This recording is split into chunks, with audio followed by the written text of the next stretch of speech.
na say obesha ato sem ne nsem bebrea ekoso Ghana manyo semu no dodo na have been directed at Kokobot beboa ama ye gold no ebia beka ho na ne bia ya ne say eye sa Bishop Koboy no interest and as insimu ebebo ho no na eye 2.5 billion aban we beto ye na eda ho. These are facts. Because in Penyufo Kokobot no they are doing niema bia eboa ma Kokobot jina na so.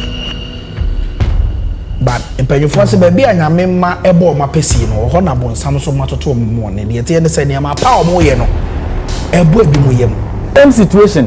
Koko na academy yento me no kasa sisi unim say even cash you unim say price na drop go to my village nti e no sa no ne aka say cash you akua for no mo price na drop no e wo say aban ko bobo sia no de pagya bo no ye wi na aka kro say na omo do mo so mo say omo bo NPP communicated bi aya ma waka chene do ye kwoshi ma na party na no sisi ano they are actually feeling very uncomfortable. Once that video from obi or WhatsApp maybe to add your conversation straight to the news. Sometimes, you know, you would have wished there you would keep quiet or you should have kept quiet. It would have helped you so much a long deal. But very unfortunately, the kind of bundle of communicators from the NPP are catching up. We are getting so much of them being energetic ever since the cocoa price is here. Now, I'm not waiting for a point in time. They have believed what is going on. But the point is, the NDC, John the Money Mama, the communicators of the NDC, why are the power? And Makada why are that? It is based on a summer or your uncle, a buckMan or Zabotuga. Uncle buckMan, yeah, someone who used to be an MPP. Now speaking against the MPP, wanting him maybe a why. Now also saying Kabeng will be about party one summer. And call Obi why your party in Pabi. Necessarily he is no longer part of them anymore. Also say when you to form Ziniwa. Communicators say or better TV3 workers some people in one arguing in our engagement. Also one arguing engagement and yet because of Debia Waka Bonibio. But the point is that they don't actually apply Kakrano Okushi school. It's because of that Trinity why have I done that? Also boya Damon come about Kuku Hunsemi. Damon come about city Hunsemi. As some NPP communicators working in assembling in an for him. How can you tell me that O political party a casta for your political party? Now back to a point I dama at 10 political party no send. Now we free that over send no more akonya. Wanga finance minister Pukwa Kuma Pukontumentina, Uguan or share US Abuchimim, or Atrina Gudash US Abuchimemo. Inti say, Ikuma no say, Aya Bonne say, Ikudaya Bona, now for plain Iguan. That is what you own about Rekachayan. Now, ever better communicate, ever better Dama studio ha, TV3 studio ha. Now, one more airtime na kasa. Now, we will see. Needs in common. Now, it is that time. Now, sharp rubber. Now, a real money doya. Or the in your book put to right. Because John the Money Mama is doing well. You cannot take it away from him. Now, I want to get you a bit agitated, a bit heated. It took me whether even the host was even losing every side of oil and common because he was carried away by the kind of heated words in the honorable buckMan or drop. You could see very clearly that the NPP communicator stand no chance, and he stood no chance because in summer was a small Makano. He actually had forgotten all of them. Asami yasam sabiakasa, but was a video from your WhatsApp. Not your wide comment section. Yanko, Ninkate, they are catching of TV3 studios in Banderia, Yanjon Commando. Next to me here, and Ebo, the same question: do we see evidence of progress? I mean, if Mr. Safwa is the lecturer marking the script, clearly he does not seem to appreciate the evidence of progress. What's your own scorecard? No. Even before I say anything, I would want to disagree with Kojo. I got the name right? Yes, Kojo Poku. Kojo Poku. I think Kojo, it's shocking to hear from you that when a government performs so well to stabilize the currency of a country, you call it as a negative because it affects your export earnings, Is that how you have to view it? That you view it in this narrow sense that because it affects your export earnings, it's a kind of negative thing. So we should allow this currency to depreciate. To what point? You have in a country that is import dependent, whether you like it or not, because you've not done enough. 8 years, you couldn't even expand our production base of the country. And so we are still dependent on imports. So if your currency is strong and it is affecting your imports, let me tell you, prices of cars are low. I don't know, maybe he is not buying cars anymore because he's in opposition. But those who are buying cars know that the prices of cars are falling because of the reduction and stability of the currency. So it's quite disingenuous to think or to view things in that narrow perspective. Okay, again, let me say this. You see, they've been using this haircut. I don't know whether they don't understand the word haircut. They should stop using it. They are misleading Ghanaians. Again, if your currency stabilizes, and as a result of that, your export earnings reduces, it is not haircut. Who taught him that? 2, cocoa farmers have not been given haircuts. Haircut has to do with reduction in the value of your assets, debts, or investments. Cocoa farmers, if the government had given them the 3,600, right? If the government had reduced that 3,600, those who supplied and were giving cheat, if they had been given something lower than 3,600, that would have been haircut. But the government said, I'm going to pay that. But the new ones that you bring, I'm going to give you a new price. So what is haircut here? I understand. Because they gave Ghanaians a very painful haircut. And that has become a stain on them. And therefore, they want equalization. That is why they've come out with this force equivalence. That, you two have given haircut. We will never forget the kind of haircut you gave Ghanaians. I mean, that painful haircut you gave to Ghanaians, that resulted in many people losing their lives. Don't try and equalize anything. You see, the more they say it, the more it hurts the sensibility of Ghanaians. Those who lost their parents, who lost their family members because of your cruel haircut, as a result of mismanagement and corruption in the economy. So let's get that one straight. 2, let me say this. See, the state of a nation is a function of the state of the following. 1, the state of the political parties, the state of corruption, the state of economy, the state of governance, rule of law, and in this case, let me add Galamsey. Now, if you look at all these things, you see, the state of political parties, we are also a political party now. We have transitioned to political party, and we have become a very responsible political party. NPP remains irresponsible political party, irresponsible opposition, and then whenever they speak, this is what you detect. Pain and bitterness is what you detect from whatever they say. 2, of course, their own leader in parliament. You have to explain I will come. Bit. I mean, their own leader in parliament to call a political party responsible. Irresponsible. You see, to call a political party responsible is when you proffer solutions, you proffer alternative solutions and prescriptions to whatever the government is doing. But when you have to just oppose because you're in opposition, that makes you irresponsible. Tell me one prescription, one policy prescription NPP has put forward in support of what this government is doing.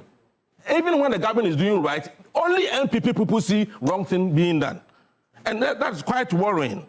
And I'm saying that if you look at them, their own leader in parliament has said opposition is lonely and painful.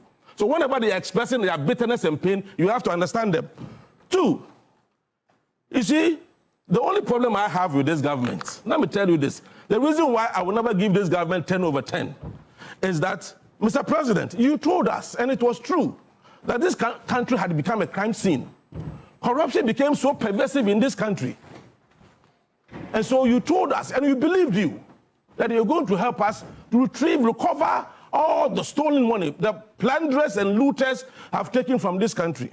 Mr. President, the reason why they are still speaking the way they are speaking is that none of them has been put behind bars, or no amount of money has been retrieved from them.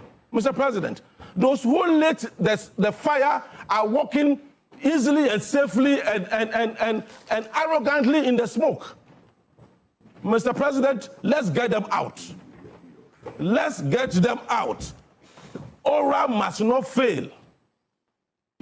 Aura must not fail. That's the reason why I will not give it 10/10. Because I don't think we've done enough in respect of, prosecuting the thieves, the plunderers, the looters of this country.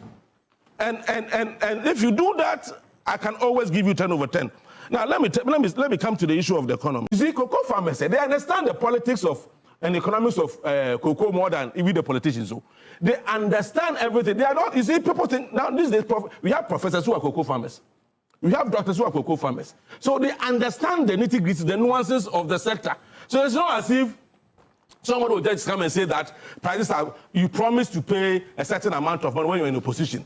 Now pay it. When the reality is that that cannot be paid. And if that is paid, it's going to be a problem for the country. And what are they saying? NPP, I said, I've heard three of them. I've heard three of them speak on this issue. I mean, Anta, his solution is that, one, we should allow the city to depreciate so that we can earn more from export.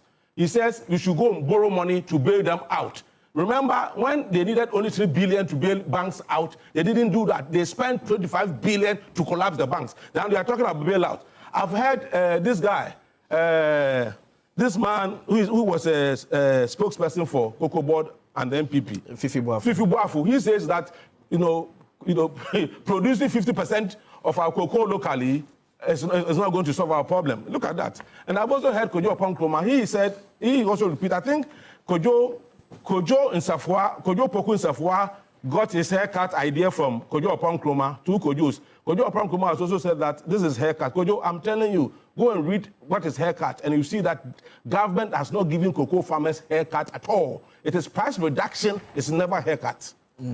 I mean, it's quite also funny that NPP that left us at 23.8% inflation. It's not complaining that inflation is not having an effect.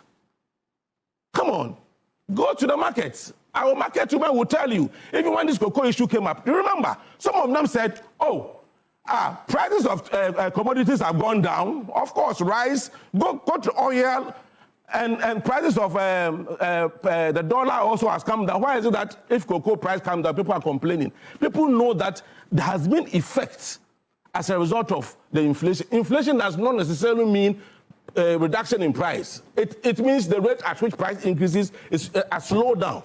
But even that one, it has affected some of the commodities you have on the market. So indeed, if you look at the macroeconomic environment and what this government has done, what was left or what was handed over to this government, if you look at what was handed over to this government and what this government has done to stabilize the macroeconomic environment, you can only give the government praise. You can only ask the government to do more.